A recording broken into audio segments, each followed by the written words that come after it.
You've landed inside Launch Street, the Business Innovation Podcast, where we interview top innovators out there shaking things up so you can innovate, differentiate, and get further faster. Since you're here, we know you're the type of person that recognizes the importance of unlocking your innovation advantage so you can compete and win. And now, your host, the person that has worked with leading companies like Disney, Procter & Gamble, Aero Electronics, the U.S. Army Research Labs, and Red Robin on upping their innovation advantage. Tamara Gontor. And we're back. Hey everyone, Tamara here, your host for another day of Inside Launch Street. All right, this is part 2 of the strategy deep dive, where we go over those 2 books, Good Strategy, Bad Strategy, and Rocket Fuel. And we being me and my colleague Derrick, who's also geeks out over all this stuff, where we deconstruct strategy and we get into the case study. So this is part 2. If you haven't listened to part 1, I highly recommend that you go back and do that. Part 2 is where we get into the real world case studies. So we kind of go through Derrick's business and then we go through mine. And you'll see, as I got into this podcast, I started to realize that I had some flaws in my thinking and that I wasn't doing strategy right. And I was buying into the myths and some of the kind of just old ways of doing things. So Derrick and I actually pull it apart and come up with a better way to do my strategy, which I am super psyched about and has already made a difference. And I think it's going to make a difference for you as well as you think about your objectives and where you're headed and how to kind of rethink goal setting and the things that really are supposed to drive us forward. Okay, enough said. Here we go. Have you ever read the book, The One Thing?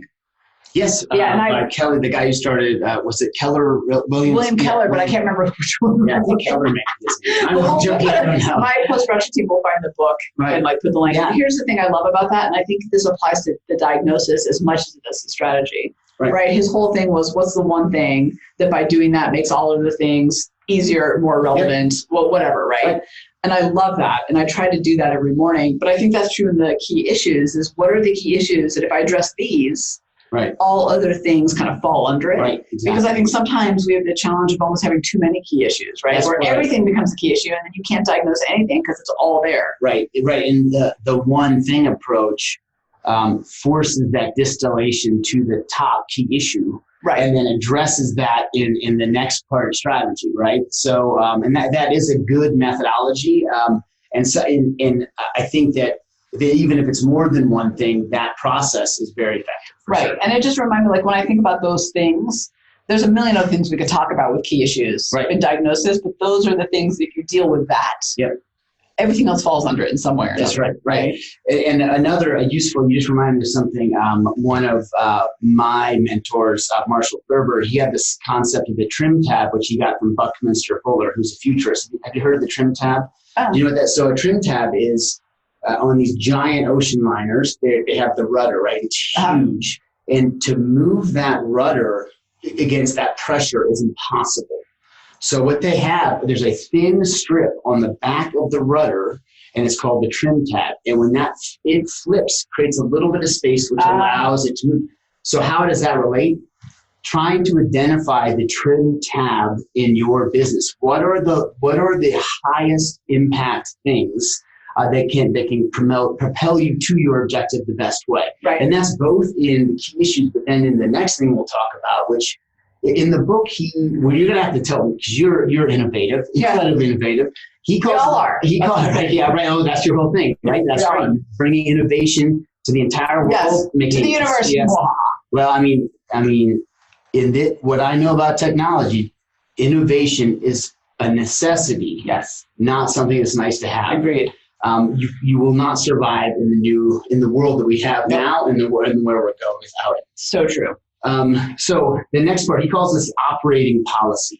And this is where I hate that term. So we call it principled methodology. I don't even like that.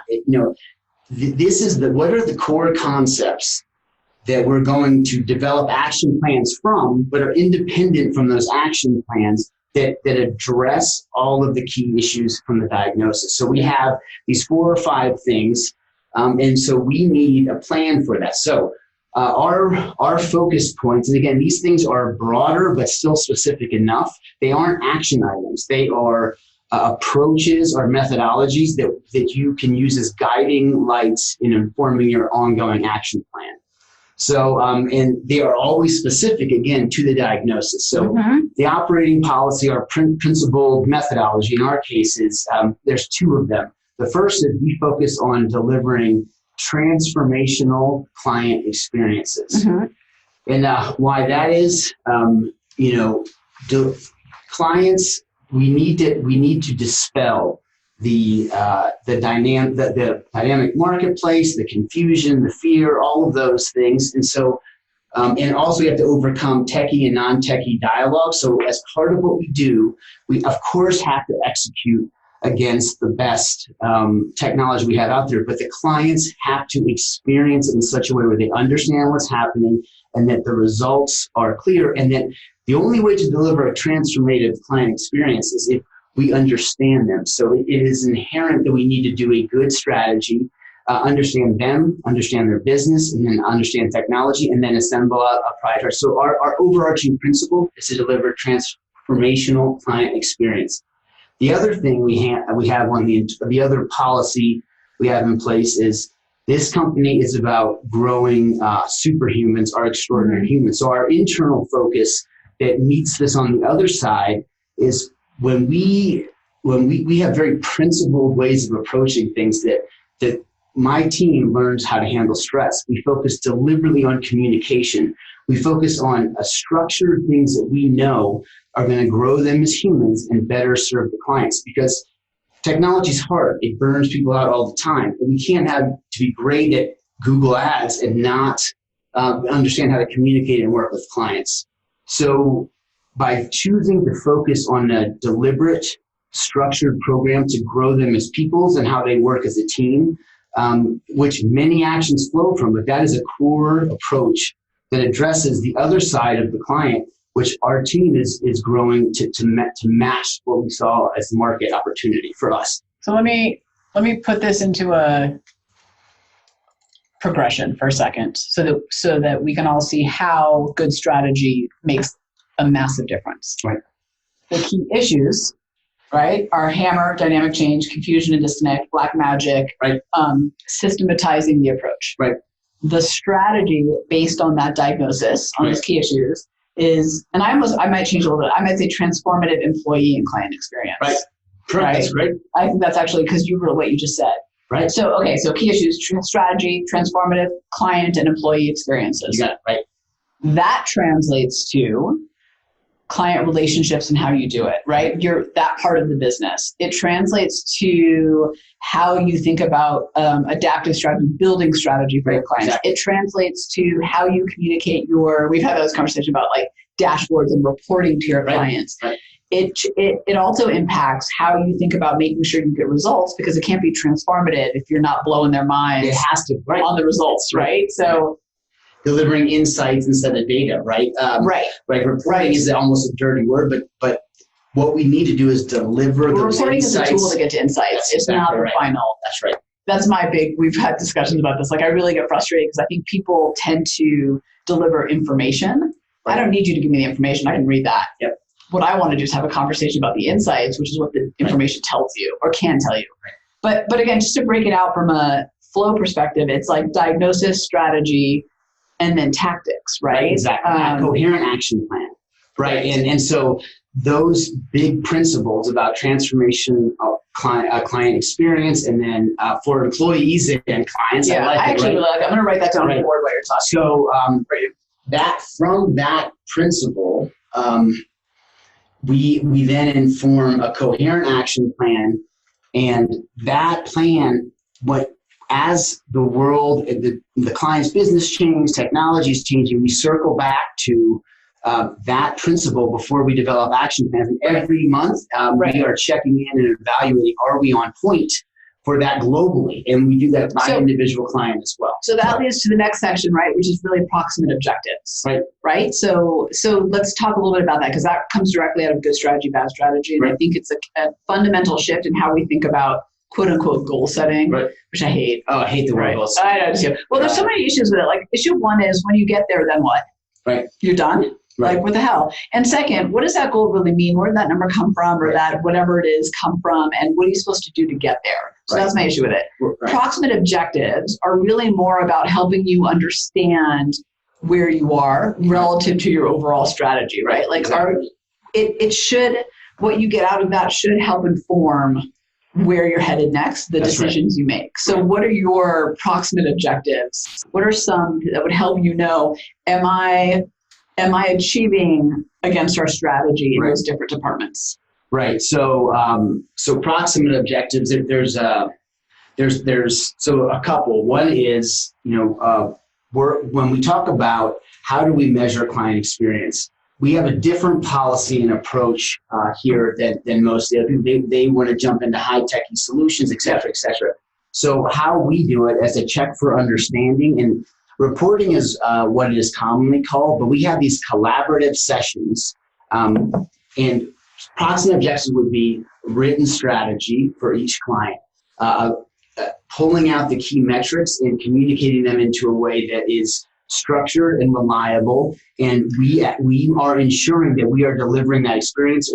We check for understanding. There's a variety of ways to do it, where the client has to answer back to us. It's not like we torture our clients. We ensure though that they are understanding both progress and results, that we are then absorbing so we have a checklist of items. So a proximate objective for us is continue to refine how we're delivering it, and then checking back with the clients to make sure it's on point. So basically, it's like your proximate objectives are delivering insightful reporting at every client interaction, and a client feedback of positive. And not to like, it's not a matter of it 1 through 10 or however you decide, but point being that like the client is happy, and the client's happy because they understand what you're doing and they're happy with the progress, which means you're delivering transformative experience. You got it.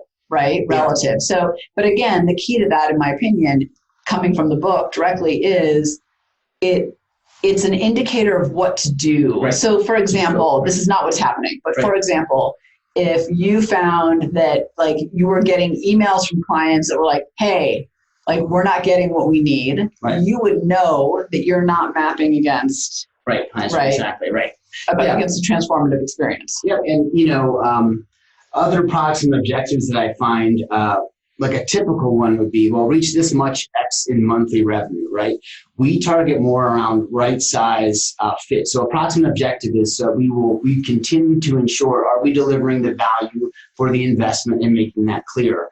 And that is not something that is static and easy to do. So we will set them specifically for clients within each engagement so that the client sees the proximate objective. Right. So then your objective for Brillity as a company is that you're meeting your client objectives. That's right. Exactly. Right. That is the, and how we so interesting. Right. And how we we get a lot of practice. I mean, the final piece on proximate objective is a way to clarify a coherent action plan once you understand what you're up against and you understand your concepts to address those. Right. But in our world, we have an additional feedback mechanism that can feed the strategy, can pull out new key issues, which are that idea of in digital, everything's tracked, privacy's dead, right? So everywhere you go tomorrow, they know, right? They know. I swear to God, sometimes I get ads for something I thought about. I'm like, or send to someone else, or everyone's listening. All hail Lord Google.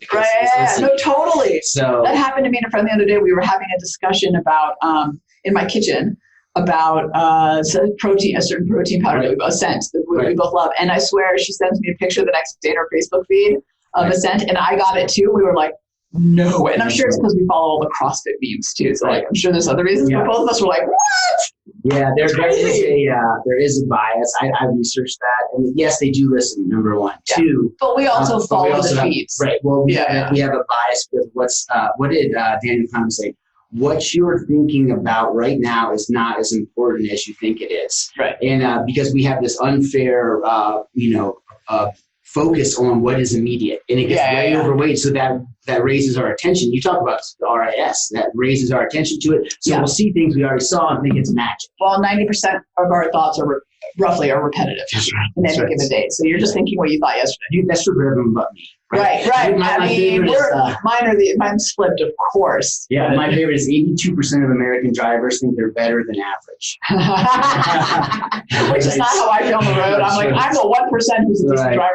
Right. Okay, so just going back to this. So what were we saying? So the idea is on the final part of why in the digital arena, strategies and action plans both can adapt is we have immediate feedback. The challenge is data is everywhere. So there's always built into everything we do a process to pull the key insights out that then inform either we could identify key issues like you started to not rank for your name anymore.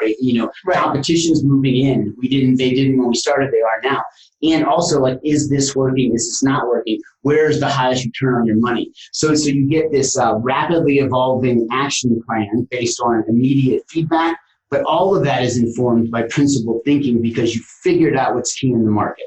So how would you know if you are not living up to how would you know if your strategy is or isn't working of transformative employee and client experiences? Let's hone in on that for a second. Right. So, I mean, there's multiple ways to look at it. You can look at client. So there are longer term evaluations. So what are the key metrics that we use to judge that? Ensuring that there's a written strategy and that we are delivering understanding to the client. Mm-hmm. And that is something that we said it's now part of our operating system. That's how we operate. Right. So, our longest client is 10 years. And they followed me from company to company. And so also number of, fans, how many of our clients refer other clients? Mm. So that's a great one. Within those, we have some key issues. Most of our clients, 2/3 actually ask us to increase the agreement. That's another indicator. That's another one. And then we will check with them to say, we don't want to over-educate. We don't want to inundate you, but we check and say, do you understand the market dynamics enough now so that you feel we can collaborate successfully? If we don't pull out the marketing manager or the business owner or the VPs, if we don't give enough common ground to share, so we measure and track how much they are sharing with us and then how impactful that is later. So, and obviously we have hard metrics in there, like how much growth, organic traffic, how much, ultimately we try to distill it to how much business do we generate for them and do we track it? And we want at least a 2x return out of the gates, up to 15x. So those are more measurable, but the harder part is, are they understanding both progress and those results? Mm-hmm. So the easiest ones are the ones that we can pull data and show comparative. And we always show, don't tell, because that's how the primal mind thinks. So it's a lot of how we measure success. Some of them are slightly intangible. Most of them are hard data, but not everything that matters is measurable. And I think Deming said that. So we have to, there's a little bit of, how the client engages with us and how they explain us to others. So I love that, because what you're saying is like the things that you're tracking are like referral, if they increase the project, not because of the dollar amount, but because that tells you you're doing good work and they want more. That's right. Right. And are those communication experiences, and that's the part that's hard to track, are you guys collaborating in a real way? Because that tells you if they understand and if you're explaining accurately, right? Not kind of taking away the black magic. That's right. So again, for all of us, what I really appreciate about what we're talking about, we're about to dig into Launch Street. And I feel like I have some work to do on the strategy, so I'm happy to tear it apart. We even tore it apart a little bit before we started recording. So that's not why we didn't record it. But hopefully we can all see how the fundamental starting point, right, is the diagnosis. And that diagnosis is so missed in most strategies. And not only in most strategies, but in most books about strategy. That's the part that drives me nuts. It's like, and so when I read Good Strategy, Bad Strategy, I was like, oh my God, this is the piece that I've been missing all along, was a proper diagnosis of the situation. Yeah. So and just to elaborate on that, most books are, here's the checklist of what works here. And unless you properly understand the situation you're in, that checklist, some of it may work, some of it may not, but it's like blindly slapping on, this worked for these guys, here's what it is. So without that piece, the best pre-assembled strategy is a dangerous move. It is not as effective as one that is actually tailored based on understanding to the current dynamics, not trends tomorrow. Right? Well, but I think you're right. That's a big distinction. I just think that we spend too much time trying to add certainty long-term to a place where we don't have it. Right, exactly. And trend, is commonly used, is actually exactly the wrong thing. Right. It is market dynamics. Right. You probably see. Okay, right. So let's go to Launch Street. And like I said, I feel like there's some work to it. And I want to back up and talk a little bit about the conversation we had around purpose first, and kind of how we changed that. So I put together a document that is kind of our strategy document, right? It's kind of our one-page front and back around who we are as a company, what we believe in, what we deliver. I wanted that first so that I could get to the strategy, but I wanted to make sure we understood our values and all that, because I think that should impact your strategy too. Right. That's the DNA of your company, or how you operate as a human if you're a one-man team. Right. And one of the things that you made me realize, because this goes to, I think, in how we think about goals, is I put down our driving purpose as unleash 1 million everyday innovators into the world. And that excites me, right? Because it's like, oh my God, think about the problems we could solve, the opportunities we create, the satisfaction we'd all feel if 1 million of us just embrace that part of us. And you push back on me, right? So to talk a little bit about that, because I think I'm just going to be raw and real. I'm going to share all the crap so everybody can see. Yeah.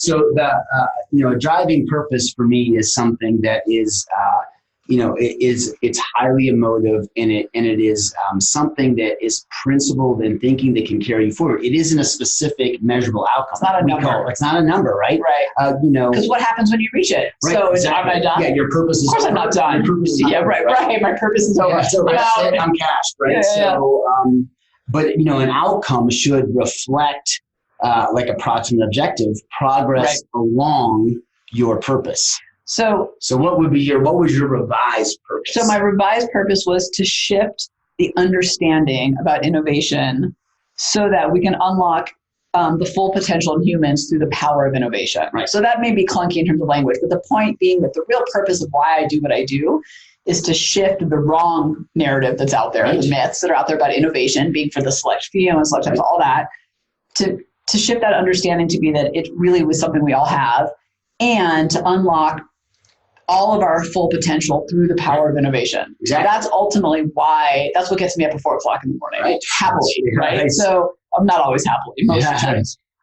And you made a good point that the unleashing 1 million everyday innovators is the outward communication of that purpose. That's all. Right. So I don't have to lose that. It has a different need than I was thinking of it. Yeah, it's an objective. I thought it was a big shift. Yeah, it's an objective, right? It crystallizes and puts some real feedback mechanisms there on your purpose. But I would even say, knowing you, I would put massively impact humanity, right? Yeah, that is what I've been doing. Well, to change the world, that's too generic, but massively impact, right? Through mindset shifts and through real tools to empower people to use innovative thinking to make massive change in their life, or major change. Right? I like to use the word massive all the time. But it's all about significance, and it's got to speak to the core. And purpose is incredibly important because it is the ultimate driver, right? But then we have to turn that into something that is objective based and a real strategy to get there.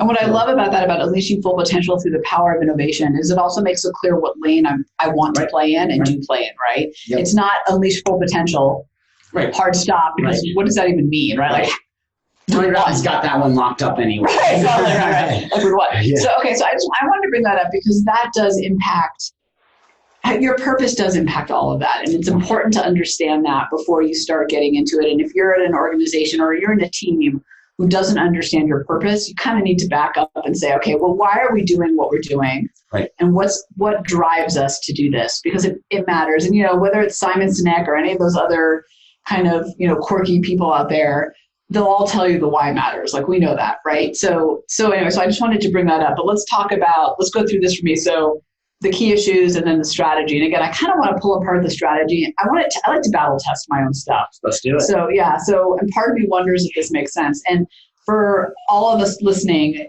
this is Launch Street's strategy for growth. This is not about your human potential as the everyday innovator. That's a part of that's why and the part of what we're doing. this is how do I get to that massive impact that I want to have. That's what our strategy for 2020 is all about. And again, to our point about you can't look 5 years, this is our 2020. Right. And then we'll talk about what some proximate objectives or some milestones might look like to say if we're even headed in that direction, right? So, okay. Isn't innovative by definition changing? Like it's right. I mean, it's the core and the core of the most dynamic place in the world. Well, the beauty of, I feel really fortunate because the beauty of what we get to do at Launch Street is we get to help people harness change and realize that it's actually an asset that they can leverage. And so many of us, I think, feel like change is being pushed on us and it's making us feel irrelevant. But if we can shift our mindset and have some ways to make change our friend, the opportunities are incredible. So that's a lot of what I get to do. So I like it for that reason alone. But okay, so for key issues, there's 1, 2, 3, 4, and now a fifth because there's one that we forgot for both of us. Right. So one is Launch Street and our assessment, right? The Innovation Quotient Edge, which is what tells people their everyday innovator style. It's unique to all of us, how we, our different ways of innovating. We're not well known enough.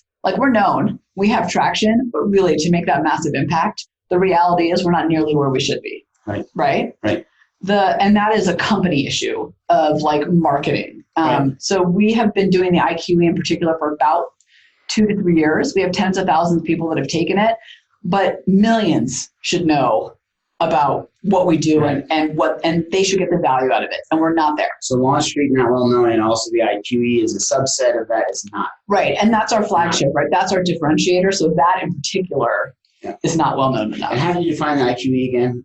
Innovation Quotient. What do you mean? How do I? Can you just tell me what that is again? Oh yeah, so it's an assessment that tells you your unique style of innovation, so that you can perform at your peak, ignite more innovative ideas, have a stronger, more valued voice. So there are 9 ways that we as humans innovate, and it's the combination of top 2 power triggers and 1 dormant trigger that make your specific style. So when you understand that, you can actually get into that state of flow that we always talk about more often. You perform better, you work smarter, not harder. All those things come out of leveraging innovation. So can I just to tie the thread? You can read there can be a checklist. I'm sweating, by the way. What is Derrick going to tell me? I know. So but there's these checklists on how to be innovative. What you do that is literally in line with what we talk about. The IQ is a diagnosis of you, so that you can then create a real diagnosed base understanding of how to innovate. So it isn't this blind apply, here's innovative thinking, here's how you do it, here's how Steve Jobs did it. You are diagnosing their particular orientation, tendencies, and thinking patterns so that that is a real, you're starting from the place of actual understanding. They have self-understanding to then map how to use innovative thinking. That's a great connection. I thought about that, but you're right. The IQ is the diagnosis. Hey, Derrick, here's how you innovate. Here's how I innovate, right? And now that you know that about yourself, you can actually put it into action. Totally. Exactly. And that actually leads to my second key issue, which is the narrative in the marketplace. And the thing that our competition is promoting, which is inaccurate, is that innovation is for the select few, select time, select tasks. So I was listening to a podcast on the way up here and I was going crazy because she's like, I spend Wednesdays on creative tasks. And it's recorded, so I can't call in. But I want to be caller on line 1 telling you that that's horseshit. Right. Because innovation is something that can happen all the time, right? And this narrative that innovation is for the select few. So all these thought leaders out there talking about be like Steve Jobs, right? Or be like Google or whatever. So fundamental misunderstanding what innovation is in the marketplace, in everybody. And it makes it this very rarefied air that the innovative person or company is here and they're different. Right. And so as I've said, many times, if you think about our purpose, right, it's all about innovation being universal, which neuroscience shows us all of us have the wiring for innovation in our brains. And it's actually that wiring is actually different than the wiring for intelligence. So we all have it, and there's a baseline you have to have, but you don't have to be super wicked smart to actually be innovative. They're not the same. So that's the issue though, right? Kind of to your point, in your world and mine, it's there's all these people spewing this narrative and I'm over here trying to fight the good fight of no, it's not true. So that's the second one. The third one is, this is both an internal and external key issue, is that it's full of friction. And what I mean by that is there's a lot of barriers to entry. So that narrative creates friction overall, right? Like, it's not for me, it's super hard, it's complex, I got to change how I'm doing stuff. What I also discovered in my company is that there were places in the buying process that have, or in the experience, I should say experience, that's really what I mean, is that there's places of friction that are making it harder to engage than should be. And you're not, I just want to share a quick fact on that. Yeah. Friction, there's in the world $4 trillion of items in shopping carts not checked out. And Amazon's like it's almost none. So friction is this huge range, $4 trillion because of friction. And that friction can be something as one too many clicks to get to buy. It could be something as unclear messaging to get to it, right? And Amazon systematically permanently logged in, one click, subscribe and save. Not even have to buy, it just shows up. So anyway, friction within engaging, friction within the marketplace, but then friction within how they engage with you and buy your services. Yes. So there's friction in the marketplace, right? And then there's friction for us. And we had to recognize both. It's a key issue for sure. Yeah. The next two are similar to yours. So one is black magic, like people. So I'll share a story on it. I used to be in the new product development consulting world, right? So companies like Procter & Gamble, General Mills, IBM, like all these companies hire us, pay us well into the six figures to come up with their next line of products. We would go do our thing. It's this like magical thing that happens behind the curtain, and then we come back and we're like, ta-da! And so no matter how collaborative we were, that innovation was happening behind a curtain. And that is often what happens in the business in general, in innovation. And our goal is to totally transform that and make it tangible and real and easy. But that's a reality that we face. The next one, which is similar to yours, is systematizing it so that I can scale it. Because unless I can make it easy, I don't know if it's systematizing right. I might be making it like just simple. Right. Maybe it's simplicity. I got to think about that one for a minute. The key issue is that, so the idea is to deliver more value at a larger scale is bottlenecked. Is that scaling right? is bottlenecked. Right. And so the key issue within that though is there is a bottleneck to scale, and that is you, or that how would you hone that key issue? Lack of systems. Okay, there you go. So and systems can be anything from like it, right? Or even proper use of systems. We have some brilliant CRM systems, but do we use it to the max? No. We have Basecamp. We love Basecamp, but are we using it to the fullest to make it so that we can scale? No. And so that's what I would say. Okay. That's actually the issue. Okay. So those are the issues. So not well known enough, the kind of false narrative in the marketplace, full of friction internally and externally, black magic, and bottlenecks that are keeping us from bottlenecks that are keeping us from scaling. So those are the key issues. Got it. That leads to the strategy that we mapped out. And again, I want to poke holes in this because now I feel like, is it right? Is it not right? So we're just going to do this live on air instead of keeping it. Let's do this. Yeah. So a frictionless one-to-many innovation experience. So let me tell you why I like it, and then I do want to poke holes. And by the way, I'm one of those people in innovation who thinks yes and is overrated. I think sometimes you just need to figure out what you missed, right? So frictionless meaning. Love platitude. Yeah, totally. Yes and. I'm like, oh God, thank you. I feel so heard. Like this. Well, you need diversity of thinking, right? So frictionless being about making it. All our stuff is about making it easy and tangible and personal and real for people. Right. I mean, that's why we have an assessment. So you, the everyday person, can see that you do innovate, right? Right. But we want to make the entire journey frictionless for people, from engaging with us to using our tools to implementing the tools, right? So. Right. So, I mean, so again, within this, the operating policy or the principled methodology section, one is, a global one that can inform many actions, reduce friction. Yes. And that to me, that solves, how they engage and buy from you, but also that addresses your system and scaling issue. Like you want to reduce friction, internal and external. Yeah. Right. That is a focus area that will inform the action plan which comes next. and something you can keep coming back to as you review and check in and move towards your objectives, right? And so prioritize reduction in friction, right? So where are the top spots of friction, and then a plan to reduce those, so that focus area, right? Frictionless. To internal and external friction. Right. And to your point, it's also how do me and my team engage with each other, making that frictionless so that we can do our best work. And then with the world, how do we make it so easy for them to engage with us that they get the power of innovation? Yep. How do we make it so simple for them? And that's on the website, in the phone system, in our Basecamp, how we use Basecamp, it's all of it, right? Yeah, using pictures, not words, to express certain aspects of what you do, so it's easy to grasp. Exactly. Friction. Right? Exactly. So one-to-many innovation experience, the reason we have that. So this is the second principle. Yes. Okay. The reason in our strategy, the reason we have that, right, is we are deeply entrenched in a very wonderful way in the community that we're in. But what we need to get to that massive impact and to deal with that key issue of not well known and shifting the narrative is we need to grow, right? We need to grow a ton. So what I want is for what I think is our principle is a one-to-many, I don't know if innovation experience right there, a one-to-many strategy, meaning it's not just about one-to-one, but how do we get to the gatekeeper that has another 10,000 people we can impact? Right. Okay. Right. So one-to-many. So it's like acquiring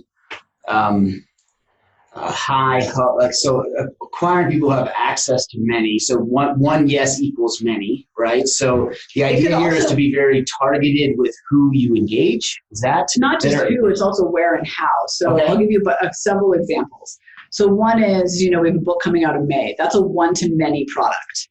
Right. So one of the things I was thinking about on the way up here is a deck of cards that you could pull an exercise or pull a card for innovation, or maybe there's different sections of it, but that's a one-to-many product. I got you. Right. So in our PR, in our marketing, there's someone called me just the other day to do a webcast for them. They have 50,000 people in their database. Right. It's in a space that we can make a positive impact, so it has to be a good fit. But that's something I accepted, because to me, that's a friction. If I can deliver it in a frictionless way, it's a one-to-many innovation experience. Right. So, okay. Yeah. I see what you're saying. Right. I was thinking, a second principle would be, shift the marketplace understanding through high impact activities. You do keynotes, your book. What are ways to open, right? So I think that's what you're saying by one-to-many. Yeah. But the idea is a grouping of things. Part of your key issues is people fundamentally think about this wrong, and they're unaware of you both. So the principle would be, identify and execute high areas of impact that change how people think about innovation. In the process, that also handles bringing you to their awareness. So that would be all podcasts, appearances, your book.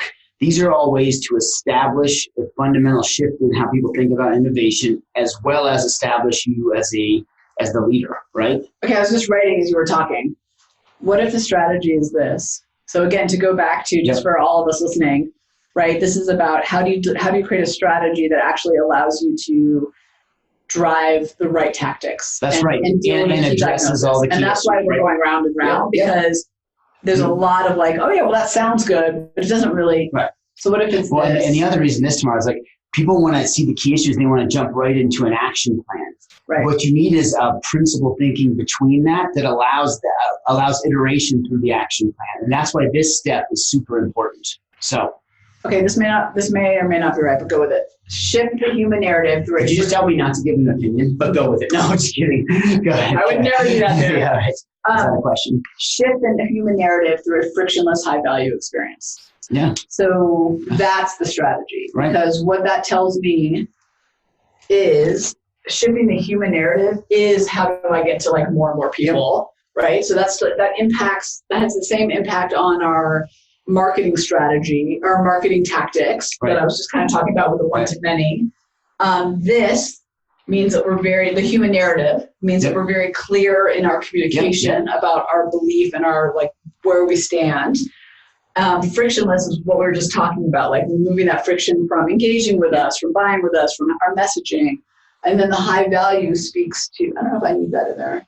That was just me wanting to always deliver high value. Maybe I didn't need that. No, I mean, I think that the high value experience again, you will have, this will help you choose which actions, and high value is a checkpoint. So I don't think that, as long as that's meaningful to you. Well, it's meaningful to me because I think a lot of the stuff out there you could do isn't high value. Yeah. It's middling. Right. So now what I think about, so this feels a lot better than frictionless one-to-many. Right. Because, so shift the human narrative on innovation means also that the places I should be focusing on my time are for putting content out into the world. Right. So whether that's our 10-minute burst of innovation, the podcast, articles that I write, interviews that I do. Right. So this means that, like, one of our marketing strategies is to be ubiquitous in the marketplace, which who doesn't want that?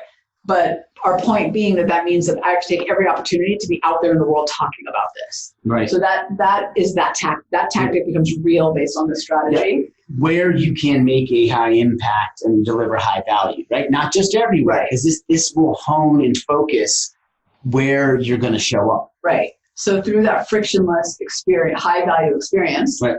Frictionless also, in my opinion, it's two things. One is that kind of tangible friction you and I were talking about like the 1-click versus the 2-click and all that. But that's also the friction that's created by the false narrative of, like, it's only for the select few. So this is going to be super hard. And, like, it forces me to make sure everything is real and easy and simple. Right. From your explanation of it, of what innovation is, all the way to engaging with you. Right. Exactly. So everything should be frictionless with us. And it's funny. So this is a little bit of a side note, but it relates to frictionless. A colleague and I were talking about this. One of the things that clients continually say back to both of us, keynote clients, when we're hired to speak, is, "Oh my God, you're so easy to work with." And we have a couple colleagues who that is not the feedback you get from them. That's right. Right? From clients. It's always like, she was so high maintenance, or like kind of needy, or just like really hard to work with. And my friend Kelly and I have always contended that part of the reason we get hired back continually is because clients are like, "Oh my God, she's so easy to work with. Like, we'll just hire her. She gets her own water." Like, that sounds silly, but like those little things all add up. No red M&Ms or whatever. Right, yeah, brown M&Ms. Yeah. Was it brown? Sorry. Yeah. So let me just pull it all together, because now I want to talk about what those proximate objectives should look like.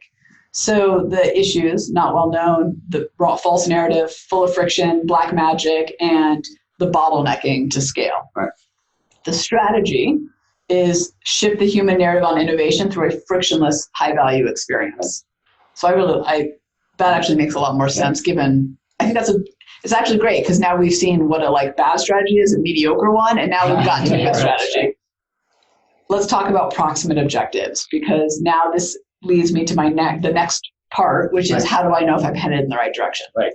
And we have your highest level objective is the unleash 1 million everyday innovators, correct? Okay.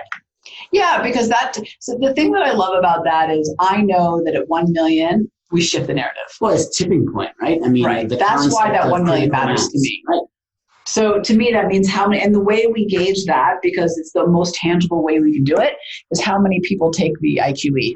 The assessment, because I could say, well, how many people like a Facebook page or whatever, but all that is just fluff, in my opinion. Well, and we go back to properly, to really unleash 1 million innovators, they have to know themselves, which is a diagnosis. In order to actually consistently innovate. It's step one. They need to know what they're working with. Right, exactly. Themselves. Exactly. So one of our proximate objectives, or one of our milestones, however you want to call it, is how many people are taking the assessment. Right. And that tells us if we're growing or not growing, if we're headed in the right direction, and if it's frictionless, because if it's full of friction, people won't. If it's not full of friction, people will. So we have done a lot of work in the last year to remove friction, and we've seen a drastic increase because the friction has gone away. Right. That friction. Anyway, there's more to deal with. Right. So that's one, is that people taking the IQE. Right. I think another one for us is... and a good proximate objective could be something around, how targeting a percentage of people who engage with the IQE and then purchase it. So in other words, So in other words, say how many people, what is the people who take the full IQ and then target within there, all right, 50% make it, I would like it to be at 80%, because that implies a significant reduction in friction. And it means we're changing the narrative because people are buying in. Right. Well, right. They're buying in, but then on the other side, how many people get to the first step, engaging with the IQ period, but then how many of those convert? So you have two great proximate objectives. One is I want to triple the traffic. Right. People coming to actually get to even visualize to engage with the IQ as an offer. And then the other is I would like to move from 25% to 50 or something significant. Right. So you have two highly specific, close range objectives that show that you are marching along this pathway, both towards the objective and within your strategy, right? So, I mean, to be honest, couldn't I just stick to those two? I mean, one of the things that he said in the book that simplification overcomes inertia. That was something he said in Good Strategy, Bad Strategy that I wrote down and circled and starred, because inertia is our biggest enemy, I think, in all of this, in life, actually, frankly. Totally. And I think there's a part of me that wants to make this 30 different fucking objectives. So, but that's not helpful. Right. Those two things may be enough. And I think that's a great insight for all of us trying to build a smart strategy, and some objectives or some milestones or approximate objectives around it is simplification is key. Right. 2 things done completely is better than 10 half. Yeah. Right. Yeah. Well, in a military example, I don't think he uses it, but I use it all the time.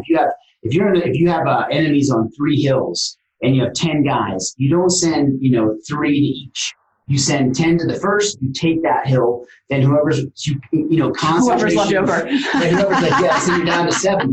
But no matter what, that prioritization gives you the best chance to take it. Right. And here's the other cool thing about what we just did, Derrick, is so a number of people that take the IQ either do the free, because we have a free level on our site. That's important. Right. People get a piece of the diagnosis of themselves, but not the whole thing. Right. Then the number that pay, right? So here's what's awesome about those. What that forces me to do is not spend time on the other things that don't drive those 2 objectives. Right. And that's the hard part for people like me. Right. So I will give you a great example. This just happened because you know Laura really well, who's my business manager, and she's phenomenal. She's I'm a visionary. She's an integrator, which comes from rocket fuel. Right. So we should wrap a little bit up about that too and talk about it.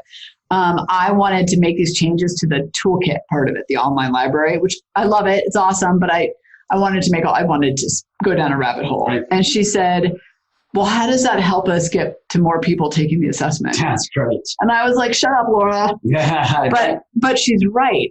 I said, she goes, why don't we put that on? She goes, you're right. We need to do that. But why don't we put that on the back burner? Right.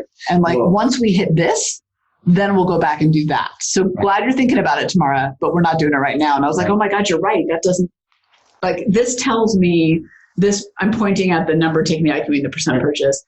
This tells me exactly what I should and should not be working on. Right. Prioritization. Across the business. Right. Exactly. Prioritization so you can get concentrated effort to really move the needle, but it's high impact area based on your strategy. Right. Right. Right. So you can relax because you're obviously brilliant, one of the most brilliant people I've met. You can supply more ideas than anyone can do. Right. Which is also my downfall. Which is your downfall, but you can't convince yourself, just concentrate here. But if you have a structured method that allows you to concentrate, you can then focus in because you have looked at the big picture and drilled down to highest impact. This is the only way I've seen to do that consistently. Right, which is why this book was such a great, I think, springboard for this conversation. And I'll, here's the other thing I would just say for the innovative mind, for all of us, it doesn't mean that you stop thinking about the other things. Right. What I do think is important is that you track those things, right? So I have a document on Basecamp that has all the things that I want to get to. Right. Because what you don't want to do is shut down the brain to the place where you're not thinking about those things because they matter, but they're just not your focus right now. You got to quarantine them, but don't forget about them. And you'll want to go back to them because when that changes, that's the thing about it all being dynamic, right? And our point about trends. At some point, this changes when we get to the really great place that we want to get to with that, we can then shift it to, I would envision our next strategy being about behavior change. Right. And because it's inherent in shifting the narrative, which would be the toolkit, not the assessment. But assessment is number one because that's the diagnosis. And that's the thing, a good strategy evolves the action plan. You may shift the strategy based on new key issues, but the action plan fits within this, but it's a rolling thing based on sound thinking. Right. So, exactly. So and I wonder, you just brought up an important point. Yeah. Key issues, as we did it a little bit, is not just about the problems, it is equally about the opportunities. So how we do it, because our clients have a million ideas too. So we capture in the full diagnosis, there's always opportunities to evaluate that we find, they find, and we again have to periodically go through those, sift those, and see when to incorporate them. But the strategy is the filter. So those things have to go up against this. They could be great. And you probably have ideas for a dozen different businesses. Capture them, hold them, but then let this be the filter so that you can prioritize and actually get the key things done. Well, it's funny. So, I was mentioning earlier that I had this idea for this deck of cards, right? So I took some notes while I was in my car before I came in. And in my head, I was like, I should do this right away. But as we're working through this, what it made me realize is no. Actually, that's not the first thing I need to be doing. It's all this, and then I can get to that. But it's a great filter. And I think, when we work with clients on innovation, so we'll often do things where they'll hire us to do these kind of continual workshops, right? Where they leverage, let me say this differently. We understand how everybody in the room innovates, because then we can build exercises that actually unlock that in them. And then we can apply that towards real world challenges and opportunities. And so we'll do one a month with a client, right? So I wouldn't call it a retainer. I'd call it a long-term innovation program for them.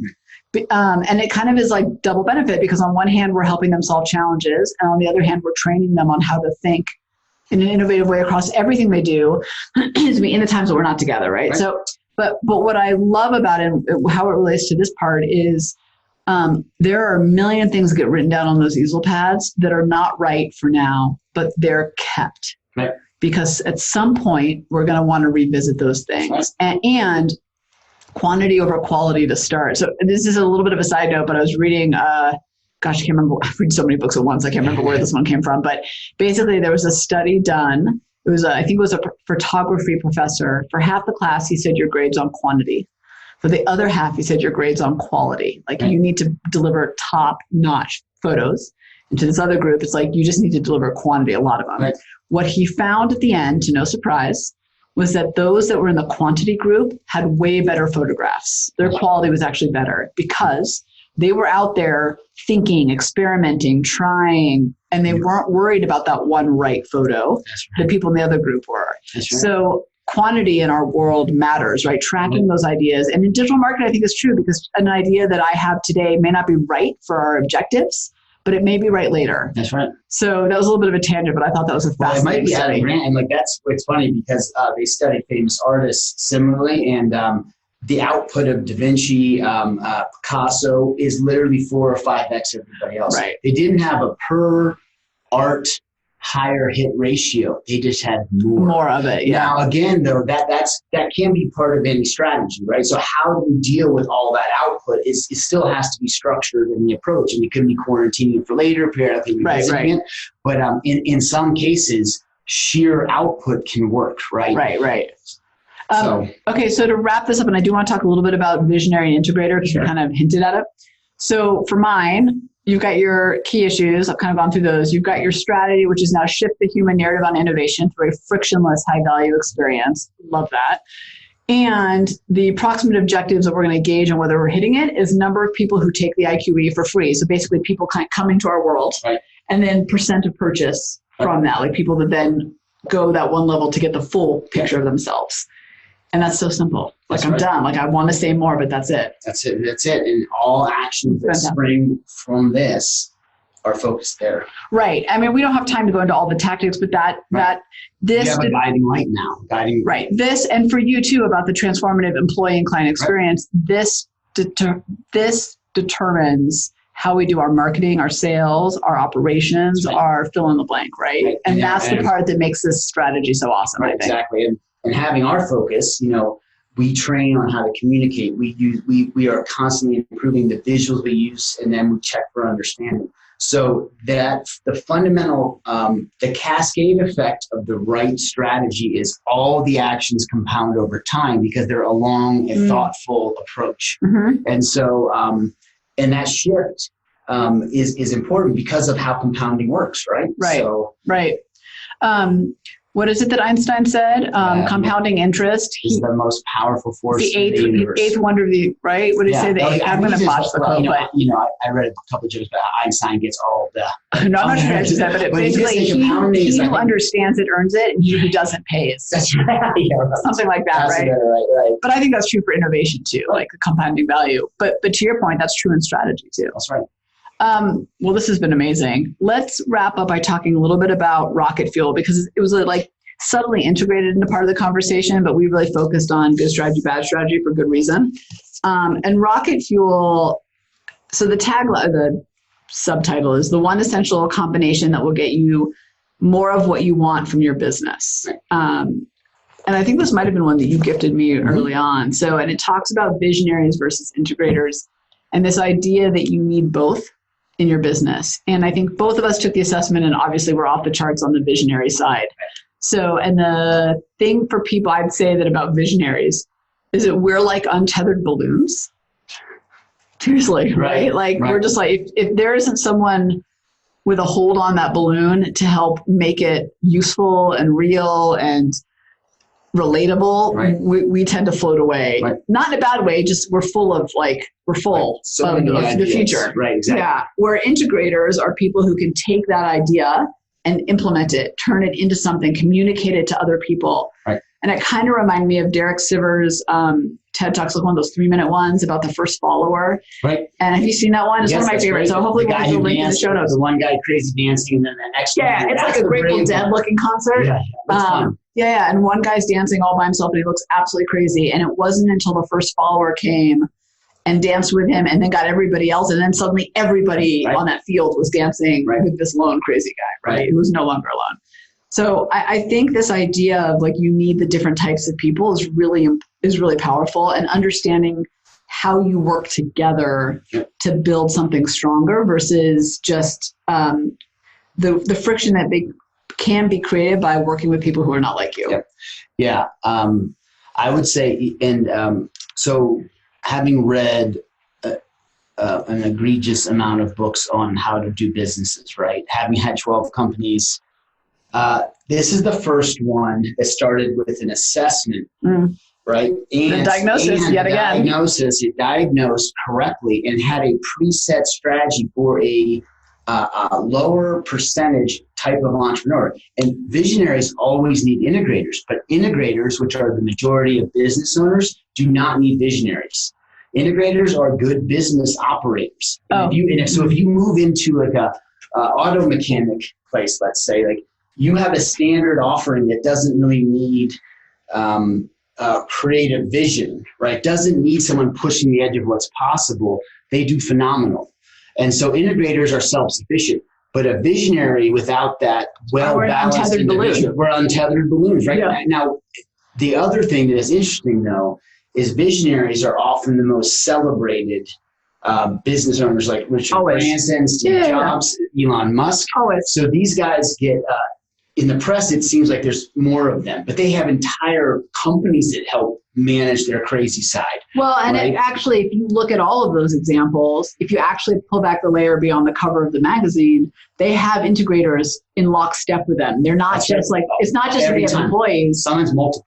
Right. So that understanding of having the two types of people, one who can kind of take you to the future, and one who can take that and translate it into real world and tactics and make sure you're staying on track, I think is essential to growth. Well, and this is for visionaries. This is where actually this proves the point of a proper diagnosis informs the strategy and the action plan.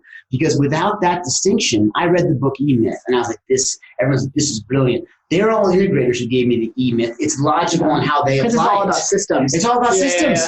When I read this one, this is the first one who's like, oh, you will never be good at that.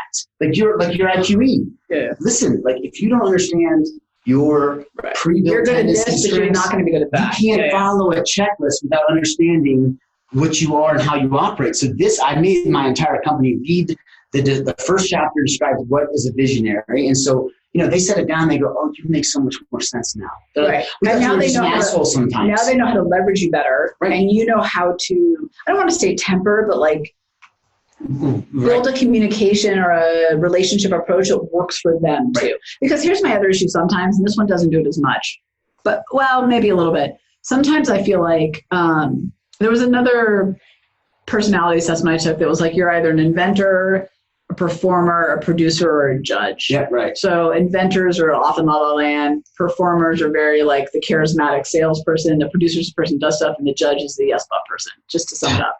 What annoyed me about the training behind it was that I felt I'm an inventor, but it gave all of us inventors permission to be assholes. And I wasn't okay with that. Right. It gave performers, they're always late, by the way. Performers have no sense of time. So it gave them permission to be like, oh, I'm always late and like I never remember anything because I'm a performer and I'm too in the moment. And it gave producers too much permission to be in the weed and not be responsible for trying to think big picture. Right. And judges, they got to be all jerky and analytical at all the wrong times because they're judges. Right. And I'm not okay with that because I do think you have to understand how to communicate with people who are not like you, and that responsibility is on you and the other person. Totally agree. But from the space of, so here's the thing, you need better systems, go do it. It's different than you're wired to go this way. And here is a system built for people like you to help facilitate that. So, and it wasn't just like a good entrepreneur does, it's the good to great thing. A good company does these 20 things. Well, that is useless. True for 1985. Yes, right. It's useless, and worse, it's misleading. You think if you jump into this big checklist. So where they do a pretty good job is they frame it good, but they don't shy away from some of the bad sides of the visionary. Right. Organizational whiplash is my biggest problem. Like I have ideas a minute, but my team takes it as marching orders. Yeah. So, and you're like, I don't know, I just said it out loud. Right, exactly. I was just thinking. Right? And just for the organizational whiplash, not only that, but when we do force it, because we do sometimes force like the paths that we're on. Right. The whiplash, we are not cognizant of the whiplash or the initiative fatigue that it creates on the other side. And it can create our need to like constantly adapt and change can create chaos. That's right. And the big threat to having team members is engagement, right? 72% of the workforce in America is actively disengaged. Yeah. If you're whiplashing all around, that destroys engagement, even if you have a great purpose. Yeah. So and that's our challenge. So I agree with you. Like I like that it went into that because I really struggle with books that give you permission to be the caricature of your personality and not have responsibility for how you engage with others. Right. I want to go back really quickly to what you were talking about, E-Myth. Right. So here was the thing about that book. So I read it as part of this business program I was in, and they held it up as like the icon of how we should be thinking about our businesses. Right. And at the time, I remember really struggling with it because there was a part of my business at that point in particular that wasn't ready for making every French fry the same French fry, Right. And it felt like it was forcing me into a systems place that my business wasn't ready for because frankly, I wasn't sure which system was the right system because I was still figuring it all out. So I don't know. I just wanted to bring that up because I don't know if I read it now, if I feel totally different because I'm in a different place. I haven't. Well, so here's the thing, right? It is a blind prescription, not based on an actual diagnosis. In fact, because of what this all goes back to lack of diagnosis. To me, it's the number one mistake people make from dating to business to how to handle kids. Every one of we're going to have online dating as part of our conversation. What is it? G.I. Joe says, knowing is half the battle. But I would articulate that differently. Like a proper diagnosis gets you most of the way to the solution because now you know where to concentrate. But one of your key issues was you don't have systems. Now you read, we talked this right at the beginning, you're reading with the intent to learn against specific identified challenges. E-Myth may be more valuable now. Yeah, that's a great point. And I haven't read it. I just remember at that point thinking, I can't achieve this. This is like the other thing the myth does not do is prioritize my question is, well, okay, I'll just do all of this halfway and get no better. Well, how do you prioritize the process for maximum impact? And here's the problem. Right. If you don't, it's a customized diagnosis. There is no formula other than evaluate, figure out, and implement. Right. And so you can't just checklist your way through that. So other than at the broadest level. So my takeaway from this conversation is proper diagnosis is fundamental to anything that you do. That's right. And probably the thing that we miss the most.